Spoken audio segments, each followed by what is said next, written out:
What's going on, everybody? Jolt here from the Token Minorities, and I am here with Week 10 of the Pokemon Premier League Division 1, this week against Monotui and the Tampa Bay Luxrays. If you don't already know Mono, I'll be a little bit surprised. He is a coach in the GBA and a very, very good player in the format. I personally consider him to be at least top 10 this gen so far, so we're in for a good one here in this game for sure.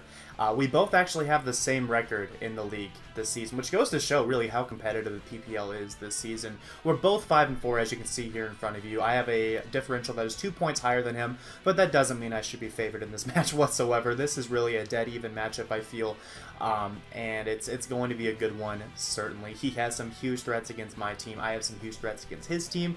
It's going to be an interesting one for sure. Now, in terms of our championship aspirations, like I've said before, there are no playoffs in the PPL, so it has to be the first place finisher who wins the championship.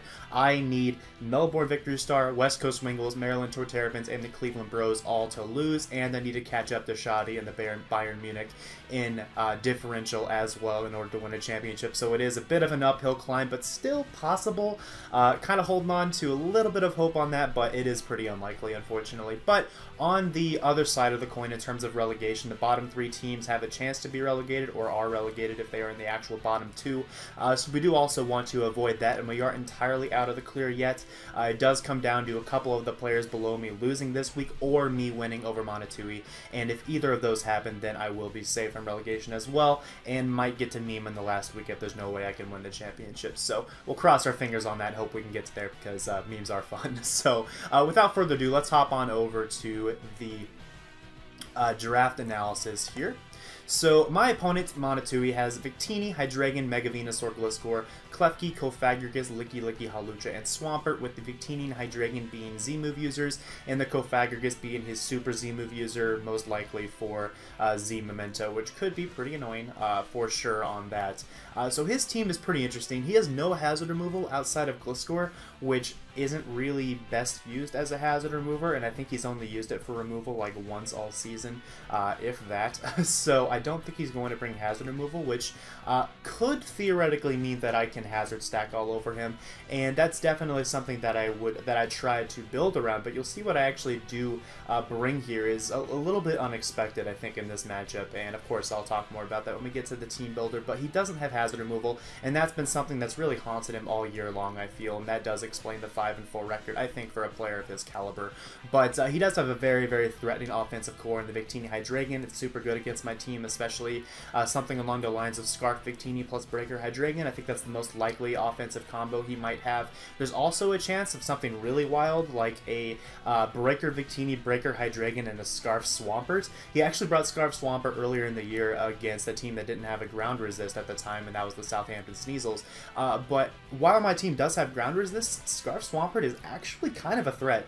The more I look at it, the better it looks, especially if he has several ways to break down a potential Mega Slowbro and a defensive Decidueye. So I actually kind of expect to see Scarf Swampert, believe it or not. And if it isn't Scarf, then it probably will be more of a tank set to help him deal with the Thundurus. I think either way it'll be a Thundurus check in this game, just because it's tough for me to really afford to bring Grass Knot or Grass Coverage on the Thundurus, because he has the Mega Venusaur, he has the Gliscor / Hydreigon, and he has obviously several things that don't really appreciate electric coverage. So I do expect the Swampert to come. It very well could be Choice Scarf, and if it is, then I'm going to say I called that somehow. But if it's not Scarf, like I said, it'll probably be more of a tank set for his Stealth Rocker. But his team really is built around Hazard Stack, which my team doesn't have the best removal. I have Decidueye, which is okay as a remover, and fortunately for me, it does do well against all of his hazard setters here in this game. Outside of kind of Gliscor, it's okay against Gliscor, but it is definitely good against the Klefki and the Swampert, so that's helpful at least. But the hazard stack option is still pretty annoying for me to deal with. So I do have to bring Decidueye, though. I'm not going to let him hazard stack in my face. There's no way I'm going to let him do that for free. It's just a matter of how can I also use Decidueye as a threat against his team while also being a good remover, and that is really a tough challenge here in this week, especially if I want to bring recovery on it as well, which may not actually be possible because of the defensive synergy he has on his team. So that's really all I wanted to say about his team at a glance. It's really fat. It has hazard stack and a couple couple really scary breakers. It's going to be tough to build for sure, but I do have a lot of really good offensive threats against him, most notably the Diggers being Thunderous. He has nothing to beat those.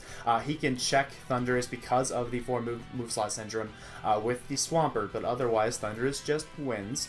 He has to beat it with a Scarfer or maybe a Stone Edge Hawlucha, but Thunderous is a huge threat to his team. Diggersby is an enormous threat to his team. If I just get a little bit of chip damage on Hydreigon and Victini, quite honestly, Diggersby sweeps his team at +2. So if I'm just a Life Orb set Adamant with Swords Dance, I can sweep his team at +2, and that's something I might just be playing toward here in this game because he is so weak to it. But also things like Swords Dance Decidueye is pretty good against him. Swords Dance Drapion is pretty good against him. Even Calvio is really good against him outside of the Mega Venusaur. So I have a lot of good threats against him, but he has a lot of good threats against me too. So it's going to be a good game for sure. But let's hop on over to the team builder. And as you can see, first and foremost, we have a Clefable here. And given the matchup, you would think I would want to bring Hazards in this game because he has no Hazard Remover. And I would agree with you. However, my Hazard setters are Clefable, Registeel, and Diglett. I know for all the Diglett fans out there, you're asking, why didn't I bring Diglett for Hazards? Well, Diglett didn't really fit the team, unfortunately, but it's not really the best Diglett matchup, to say the least. But Clefable was the only potential rocker I brought on this team. I could have brought something like the Registeel, but honestly, giving Victini free switch-ins to V-create things is not really my favorite thing to do in the world. It also just doesn't really benefit me much to have Registeel because he could easily go into things like Venusaur and heal up for free. He could go into Gliscor, taunt me, heal up for free. It's just a sitting duck against this team. Not really something I wanted to bring. So that leaves only Clefable as a hazard setter option.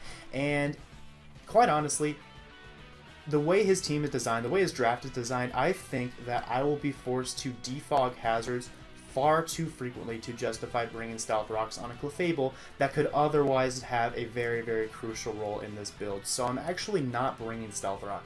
I'm not bringing hazards of any kind against a team that doesn't have hazard removal, and that's a very risky move, I think, but it also could be met with high reward here. As you can see, this is a dual screens Clefable. Because he doesn't really have a defogger, I'm not even going to count Gliscor as a defogger. If he brings it as a defogger, then I guess good on him, but I might be able to still get rid of that at some point during the game because I do have Ice Beam on this if he wants to try to defog away screens.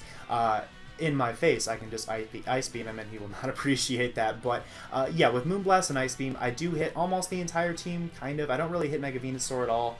I don't really hit Victini, but otherwise I do hit the whole team pretty hard, as well as being able to OHKO, or at least nearly OHKO Hawluchas, as well as nearly OHKO Hydreigons, as well as nearly OHKO Gliscors. So coverage of Moonblast and Ice Beam is pretty good, and then dual screens to essentially help the rest of my team do its job. And the idea here behind this team is to pressure him a lot. His team is very fat. He wants to force me to switch a lot.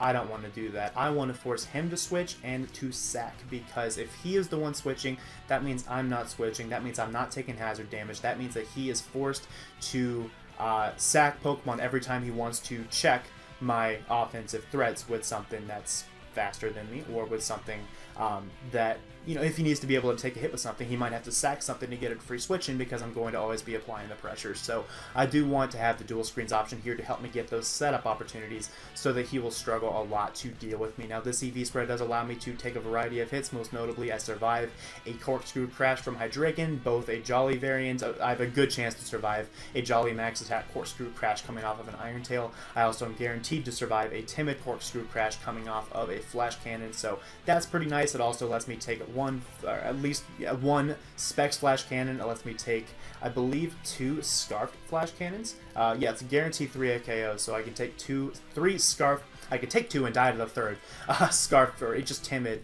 Flash Cannon from Hydreigon, and then I also can survive, of course, a Life Orb Flash Cannon as well. I can also take a non-boosted V-Create from Victini. I cannot take a Banded V-Create, but I can take a Jolly Life Orb variant, and I can have a 50% chance to take an Adamant Life Orb variant V-Create from Victini as well. So this could be nice to maybe have a last-ditch effort check to Victini, as well as to a variety of threats on his team. I also can't be outgoed by Hawlucha +2, which is really nice unless he has Iron Tail, and even so, I think I might actually have a shot at surviving that as well, because Hawlucha is pretty darn weak. But yeah, overall, this is just the glue to my team. This is a very important Pokemon in this game. I need it to do its job.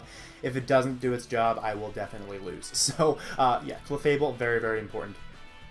in this game. Now, next up is the first of 2 win conditions, and we have the Diggersby. This is a Life Orb set. Shout out to Bird for the idea here, with Return, Earthquake, Quick Attack, and Swords Dance. So this is essentially designed to set up on a variety of things on his team.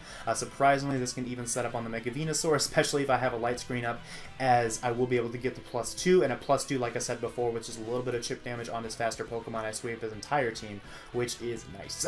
So, yeah, really, really big threat against him, and I only really need my stabs and quick attack to be able to put in a ton of work. So hopefully looking forward to this picking up a sweep here late game, and at the very least poke a massive hole in his team to the point where my Thundurus could potentially sweep here later on, which is the other win condition here in this game, which is a Nasty Plot, Thunderbolt, HPI Psychic, Electrium Z Thundurus.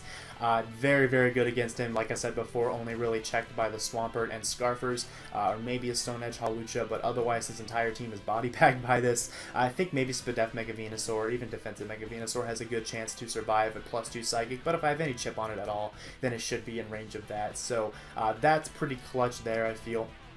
Just really good against him overall. The Electrium Z allows me to Oko Victini at +2, as well as Klefki at +2, which could definitely come in handy if those are becoming a bit of a threat against me. It's not a guarantee that he'll be a Scarf Victini. I just really think that's the most likely set, unless he brings Scarf Swampert, which is cool if he does. You know, we'll see on that. But yeah, this in combination with Diggersby does so much work to his team, and I am pretty much leaning on those two to be able to bring the game home for me. Now, next up is the Decidueye. This is a dedicated defogger, and I really couldn't afford to put Roost on this, and that might come back to bite me. We will see on that, because this does leave me a bit weaker to Toxic, Foul Play, Klefki. But the idea on this is to switch it in against Klefki and in against Swampert, and maybe even Gliscor if it happens to be his hazard setter, and to get rid of hazards as soon as possible, because I don't want to be dealing with that. With these screens up, I do need every bit of HP. Even with the screens up, I do need every bit of HP I can on my relatively frail team that I'm bringing this week to be able to do the job. So getting rid of the hazards is of utmost importance, and I do have the Swords Dance in combination with Dual Stab to be able to effectively weaken down the Mega Venusaur, as well as help put the Hydreigon into range of a +2 quick attack from Diggersby. It'll also help me trap the Klefki if he decides to get greedy and try to set up all of his layers in my face. Due to Spirit Shackle's trapping ability, I could also potentially trap and get rid of the Mega Venusaur. I could trap and get rid of the Gliscor. A lot of different options here, and with the Swords Dance, I'm able to finish the job against a lot of his stronger threats. So this could be really good. I don't know how long it'll stick around in the game, but hopefully long enough to where I don't let him beat me with hazard stack. So this is also a very, very good mon against him overall. And now we have what's kind of weird here, and this is an Assault Vest Keldeo. Now this is basically here to help ease the burden of Clefable in terms of checking the Hydreigon, because Clefable does have its own job in the dual screens that it needs to take care of. This will help me in terms of switching into the Hydreigon and forcing it out, because I am able to actually survive two, not including hazards damage, I am able to survive 2 Timid, Choice, Scarf, Draco Meteors from the Hydreigon, and that is accounting for him switching out and switching back in to get rid of the drop in special attack. So this is very fat. It'll be able to switch in at least twice to Hydreigon, which honestly might be all I need. I might need to switch in 3 times, but I do have the Clefable to help me pivot around that if push comes to shove. It also gives me a good way to scout out the potential Z Flash Cannon or Z Iron Tail coming from the Hydreigon by just switching from the Clefable into the Keldeo. So that's pretty good overall. Hidden Power Flying does not much to Mega Venusaur, but at least it helps me have a way to hit it. Tempted to run something like Hydro in that slot, honestly, but I think HP Flying is just a little bit better in case I need that little bit more chip damage to be able to put it in range of Thundurus, for example. But yeah, this has a very key role of helping me check the Hydreigon, as well as just generally apply a lot of offensive pressure to his team, as this is good against the Licky Licky. The Gliscor helps me wear down the Swampert, gives me another check to Scarf Swampert, as well as really my entire team is a pseudo check to Swampert, I feel. Everything can hit it pretty hard, or at least damage it. To an extent, it's still a pretty big threat to me, honestly. I would not be surprised to see it, and I'm kind of hoping he doesn't bring it. But yeah, just a pretty good mon against him. I do have the Aqua Jet just to help out with picking off the Victini, because I do not have Stealth Rock. I don't have many ways to deal with Victini on this team, and as you can see, I am just V-Create fodder all over the place if he is able to outspeed me and hit me without my screens up. So yeah, Victini, a massive, massive threat, so I need a way to deal with that, but I don't want to take off the offensive pressure by bringing Mega Slowbro, so I am going to actually bring the Drapion here with a lot of offensive investment and pursuit. Now this will allow me to always survive an adamant V-create from Victini from full health, which is crucial, I feel, because what I actually want to do here is lead off with this on turn 1 if he brings Victini, expecting him to lead off with the Victini or with the Mega Venusaur. Either way, this is a good lead because I do have the taunt. And then I'm just going to click Pursuit because he will know that most Drapions are not going to be in range of a V-create on turn 1. He is a smart player. I expect him to make the smart play and switch out, not risking this if he is a physical Victini. If he is a special Victini, I still am actually able to survive a timid Life Orb Blue Flare from this. Let me verify that really quickly. Yes, I'm able to avoid an OHKO from a timid Life or Blue Flare from the Victini. So I do think he has to be a speed boosting nature to be able to outpace a max speed Drapion. If he creeps down, then good on him, but he does have a base 95 of his own, if I recall correctly, so it would make sense for him to try to creep this Drapion set. So, or not this specific set, but a max speed Drapion. So I think that's okay on that front, but I should be able to hopefully pursue the thing and get it in range of Diggersby. That's the whole goal, get it in range of Keldeo or Diggersby, preferably Keldeo, honestly, but if I can't, that's understandable. Aqua Jet is not very strong coming off of Keldeo, but it does do around 20% or so, 20% or so, which is pretty nice. So, yeah, EVs here are pretty complex. I'm not going to go into too much more detail on them, I don't think. It just lets me take a large variety of a large variety of attacks from his team, which certainly could come in handy on a very offensive build like this one. So this is most definitely hyper offense with dual screens. I do have hazard removal. I don't have hazards, which might come back to bite me, but I really couldn't fit it on Clefable. I felt like I really needed a way to punish Gliscor's trying to come in and potentially defog or even try to taunt me. So I felt like Ice Beam was essential. I felt like Moonblast was essential just so I can make sure that I can always check Hawlucha and check Hydreigon. So I was left with dual screens and no rocks, so we'll see how that goes. Yeah, I guess that's about all there is to say on this. So I'm actually about to hop on over into the battle. We are back on Wi-Fi this week, so I'm looking forward to that, and I hope you are as well. And I will see you all then. Alright, and here we are with the match against Mono, and as you can see, he decided to bring the Mega Venusaur, Victini, Hydreigon, Licky, Hawlucha, and the Swampert. So this is a kind of different build to what I was expecting. I definitely thought the Gliscor would probably come as somewhat of a pseudo check to Clefable, as Spadef Gliscor is very good at dealing with Clefable. Otherwise, the rest of the team is relatively expected at preview. Hawlucha and Licky were the two that I was kind of about. I wasn't entirely convinced that those would come, but it does make sense why he would bring them. I was more, I guess, expecting the Klefki to try to hazard stack all over me because of my relatively poor hazard removal, but I definitely can understand the Hawlucha, as that does offensively check a lot of the things that can give him a lot of trouble, as well as do pretty well against my walls outside of Mega Slowbro. So it all makes sense there on that front. I am definitely expecting this to be a Scarf Victini and more of a Breaker Hydreigon with something like Z Flash Cannon or Z Iron Tail for the Clefable, as it would be pretty likely that Clefable would be here to help check the Hydreigon, so I feel like that makes a lot of sense here. That said, I do somewhat expect either the Victini or the Mega Venusaur lead, and as a result I'm going to lead with my Drapion, which is able to deal with a lot of stuff, pretty much any combination of attacks that those might have. With the exception being Earthquake Mega Venusaur, which I think is a little unlikely but possible. I think it's more likely to see something along the lines of Dual Stab, Leech Seed, and Synthesis on the Mega Venusaur. And then, of course, the Victini, I am most expecting a V-Create Choice Scarf set. And if he is special, I'll be able to take any one hit as long as he is not Choice Spec. So that's the general thought here, team preview. Let's go ahead and hop on into this and see if I can pick up the win, maybe set up a nice win with Diggersby or with Thundurus later in the game. So go ahead and jumping on into the battle, let the replay catch up to me a little bit here, as like I said before, I will be leading with the Drapion as Mono issues the challenge, and we're going to see what it decides to lead with, and it does actually end up being the Mega Venusaur. So this is fine in most situations, as I should be able to just taunt this thing, prevents it from getting up a turn 1 Leech Seed, as that's always really annoying to deal with. And if he has Earthquake, it shouldn't be able to 2-hit KO me either due to my spread, so I'm able to go ahead and stay in here, just fire off that taunt. The bad side is if he does have the Earthquake, it leaves me in range guaranteed of Victini later on in the game, which really does suck, as you'll see here that he actually does end up having the Earthquake as a fire off the taunt trying to catch the Leech Seed, so that kind of sucks. That basically means my Drapeon's job as an early game Pursuit Trapper and as an early game taunter for the Mega Venusaur, or just in general to check the Mega Venusaur, it's not going to do a very good job of that job, if that makes sense. But yeah, so Drapion turned out to not be, I guess, the best bring this particular set based upon what he brought, but in theory it was a good idea. So I'm going to go ahead and switch out into my Decidueye, despite the fact that Sludge Bomb was super obvious. I didn't really want to risk the entirety of Drapion's health immediately, and I knew that Decidueye could take a hit pretty easily, as this most likely is a defensive Mega Venusaur for the Diggersby in case I'm not Life Orb. So what I'm going to be able to do here is just fire off his Spirit Shackle, just in case he decides to stay in case he has like knockoff or wants to go for a poison. But Sludge Bomb, if I can Spirit Shackle him, I can then SD on the following turn if I have enough HP. I think I do, and then I can fire off an additional Spirit Shackle and leave him weakened into range of other stuff on my team. That was the general idea, and he actually goes hard into Victini, which I thought was a very interesting play. I guess he was expecting me to go for a Roost on that turn.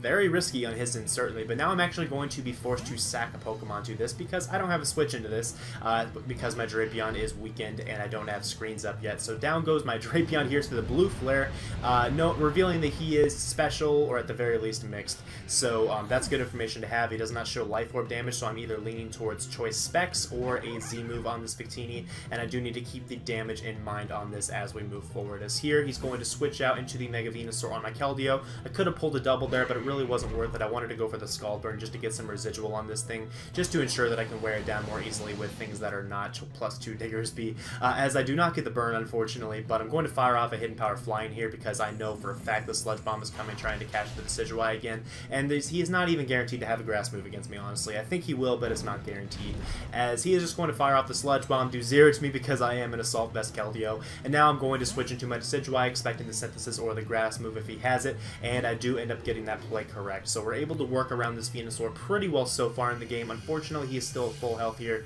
but that's no problem because +2 Diggersby does always OHKO this thing, and that's all that really matters here. So I'm going to get a little more health back with the leftovers, and we're going to be able to fire off another Spirit Shackle. Right now what I'm trying to do is just to hit the incoming Hydreigon with the Spirit Shackle, as once I hit the Hydreigon with Spirit Shackle, I believe it's most likely going to be in range of the Diggersby later in the game. I might need 2 or 3 Spirit Shackles actually to be able to do that, but the more chip damage the better, essentially, on that.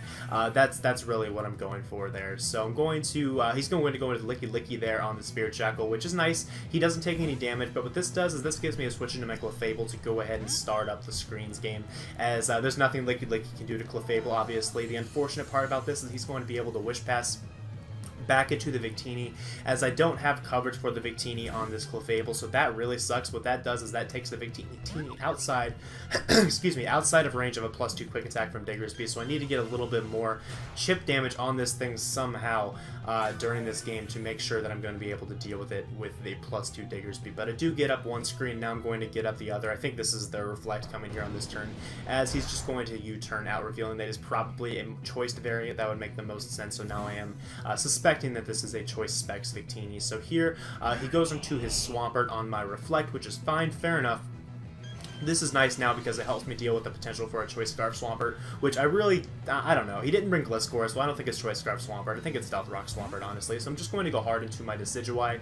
And here, I might make a little bit of a misplay. I actually just go for an SD here on the following turn instead of the Defog immediately, which I could have just gone for the Defog. I just really felt like he would go hard into his, potentially hard to Victini, which I really didn't want to deal with because those Blue Flares really hurt. But he also could go hard into his Hydreigon here, and I wanted to get some damage off on this after the Swords Dance. So because the light screen is up, I'm going to be able to take the incoming Dark Pulse here relatively easily, and it's going to reveal whether or not he is a Choice Specs Hydreigon, or if he takes Life Orb damage, obviously he would be Life Orb in that case. So I'm fine with go ahead and staying in here because the Leaf Blade damage after this Dark Pulse would pretty much guarantee that this thing is in range of a +2 quick attack from Diggersby. So at this point, I'm just trying to chip down his team to get him in range of the +2 Diggersby, because I know for a fact I can set up the +2 on the Mega Venusaur with these screens up, and at that point I might just be able to win the game straight out with Diggersby. So at this point, literally all I need to do is to get a little more chip damage on Victini and then go for game with Diggersby. That's all I need to do here. So here I'm going to go hard into my Keldeo after I think he's probably choice scarfed based upon how he's been playing this Hydreigon. And I'm going to, I believe, pull an aggressive double here as he does switch out first, revealing that he is certainly a choice scarfed Hydreigon. And he goes into his Mega Venusaur as I'm going to double back into my Thundurus because I do have the screens up. I don't want to waste them. I want to go ahead and get one of my setup sweepers moving here ASAP. So what's going to happen is I'm going to click that nasty plot button as he has the option to stay in and try to attack me with Sludge Bomb if he wants to, but then he's going to be hit with a very powerful +2 Psychic on the following turn if he doesn't switch out here. So he's going to switch into his Licky, which theoretically would be a pretty good counter to this, but we are in Gen 7, and in Gen 7 there's this thing called Z moves, and I do hold the Electrium Z on this Thundurus, and see you later, Licky, as we're going to reveal the Z move right away, and we're going to get rid of this Licky in one hit. Guaranteed OHKO on a fully Spidef Licky at +2 special attack. This is a very dead Licky here, as the Gigavolt Havoc will come out and blow it back. So I'm happy to see that that little bit of prep did come in handy when I was strongly considering other items, most notably a Psychium Z to help me deal with the Venusaur a little bit better. So happy to see that work out, as the Licky will go down in one blow. And now he's going to be forced to offensively check me, I believe, with his Hydreigon, as this is a Choice Scarfer. He's revealed it to be Choice Scarfer. I could very well stay in here. I probably am in range of Draco. I'm almost certainly in range of Draco. In hindsight, maybe I should have stayed in and just gone for the HP Ice in case he wanted to pull a cheeky double. But I did actually just go hard into the Clefable, expecting the Draco Meteor. I thought Draco was super important for him, or to go for, because if I did stay in, then I could have just gotten another kill with the Thundurus, which actually could have been really bad, and you will see in the end game that that extra kill could have been really good here. As I'm just going to go ahead and set up the light screen with my Clefable on the incoming Mega Venusaur, and he's going to fire off a second Sludge Bomb. It does have a chance to take me out from this range. He actually does not get the roll. I live on 2 HP, so I'm going to be able to set up another Reflect, and if I had Stealth Rock on this Clefable, which I was strongly considering having, I would have gone for it there instead of the Reflect. The Reflect was just because I had nothing better to do on this turn. If I got up a Stealth Rock, a layer of Stealth Rocks on that turn, then the Victini would guaranteed be in range of +2 Quick Attack, the Hydreigon be in range, everything would be in range of +2 Quick Attack, or just +2 Diggersby. So Stealth Rocks would have been really key there at that point of the game. But unfortunately, last minute prep swapped it out for Ice Beam in case he brought Gliscor. Gliscor is really annoying to the team I brought, but you know, it is what it is. Now I'm just going to go for game here. Not necessarily go for game, I'm going to go for at least a kill or two with the Diggersby, and if he doesn't have Giga Drain, I'll be able to set up 2 Swords Dances and win the game. So he hadn't revealed Giga Drain yet. I felt like this was a good time to at least try, as he does reveal the Giga Drain and does enough damage to where I can't set up a second Swords Dance, which would have actually guaranteed that I won the game, because I would have knocked myself out to Life Orb and 2 more hits and not had Diggersby later in the game to help check the Hawlucha, which was actually a very big threat to my team considering I did not bring the Mega Slowbro. So here he is going to check me with the Victini because it is still outside of range of +2 Quick Attack. That layer of rocks would have been game if I just had rocks on Clef instead of Ice Beam. Dang it. But he's going to just fire off the Blue Flare. Knew he was firing off the blue Flare, and the damage here reveals that he is indeed Choice Specs Victini. So now I'm just going to fire off a Scald. I don't think he's going to preserve this because he doesn't even have the Venusaur anymore to take hits from this, and he just fires off the Blue Flare again, confirming that he is indeed Specs Victini, as otherwise he would have changed up his moves. Fortunately, don't get burned on that, as now I'm going to be able to knock him out with the Secret Sword, just in case he wants to go Hydreigon. Not really a huge deal there. No one in their right mind would make the Hydreigon play on that particular turn, but better safe than sorry, right? So knock out the Victini there. The light screen wears off, and now he's going to go back into his Hawlucha, and the Reflect is still up. I'm not actually sure if this is a roll to kill me. I don't think it is, because he is a no-item Hawlucha, as was shown at Team Preview. Didn't note that here at the beginning of the replay, but he has actually a no-item Hawlucha. So down goes my Keldeo here. Unfortunate there. I think if he had an item, I actually might have been able to take that hit with the Reflect out, which is kind of cool. But here I'm going to go into my Thundurus after he takes me out. I'm just going to fire off an HP Ice just in case he tries to start subbing down on me. It also covers the switch into Hydreigon, as all I need to do is get this thing in range of Diggersby's Quick Attack, and then I have to crit a Quick Attack against the Hydreigon to be able to win the game at this point, as I don't quite have him in range of a neutral Quick Attack. If I did, I certainly could have won the game with a combination of Diggersby plus Decidueye, but unfortunately, not quite the case here, as I'm going to have to go for that critical hit. If I had Rocks up as well, would have been good shape, but so here I'm going to go into my Diggersby after he kills off the Thundurus with a second Acrobatics, and he is definitely in range of Quick Attack. I debated going for a an SD here just in case he wanted to choke, but I'm going to go for the differential, I think. And I'm just going to take out the Hawlucha and just go for that critical hit against the Hydreigon, as if I do get the crit, I do win the game guaranteed. So I might as well just try here, right? So quick attack incoming, and we're going to see how close he gets. I think that's a layer of rocks, honestly. I think that is one layer of rocks, and he would have come in again after I set up the rocks because he had to check me. So, yep, we're going to lose Diggersby here, and obviously the Decidueye won't be able to take a hit from the Hydreigon at this stage in the game without the light screen up. So unfortunately we're going to lose this game, which does suck, but overall it was a very, very good and very close game. I have no problem losing games like this, honestly, I really don't. Mono played very well. I think I overall played well. It just came down to not having rocks on the Clefable. Honestly, that's all it was. Not having rocks on Clefable was the demise of this team in this particular matchup. But I don't know, I still think I made the right choice because of how annoying Gliscor was for my team. Because if he brought the Gliscor, I didn't have too many ways to really break that down. Especially because I just didn't have ice coverage on things, and where I had lost the Drapion so early, that was one of my ice coverage mons. I also had the Thundurus with ice coverage and the Keldeo with water coverage. Those are the only ways I could have beaten the Gliscor if I didn't have the Ice Beam on Clef, which, I mean, those are 3 different ways to beat it, but none of those actually OHKO it, considering the Keldeo wasn't fully offensive, and Spadef Gliscor, I think, can actually chew a hit from a Thundurus Eye, so at least unboosted Thundurus Eye, so... You know, I think I stand by my prep on that, at least at this stage. I mean, this battle just happened. I'm doing a fresh narration right afterwards, but, I don't know, I think the only thing that I could have done better in prep for this particular team was Rocks over Ice Beam, like I said, but, I don't know. Yeah, I'm not really sure on that, but we're just gonna move on from that. So, not entirely sure what the results of all the games were this week, but for us, we are now 5-5, -1 differential. So, differential is awful this season for my standards, which is, you know, not great, not great at all. But we should still be safe from like relegation. We're definitely out of the championship race at this point, but we should still be safe from relegation. I just need a couple of the teams below me to lose, and then I'm fine. I know at least one of them already did, and I'm still waiting on the result from the other one. But if that happens, then hey, we're guaranteed safe, guaranteed not winning the championship, and we might be able to meme next week. So we'll see how it goes on that. I don't really want to end the season on a loss, though. I definitely want to have a winning record, so I might not meme. We'll see how I'm feeling, I guess. But without further ado, I will see you all next week. We're playing Makati and his Buffalant Bills. He is not having the best season in the world. I think he lost again this week as well. Sorry for the spoilers, but yeah, so you know what? I'll see you all next time. Peace.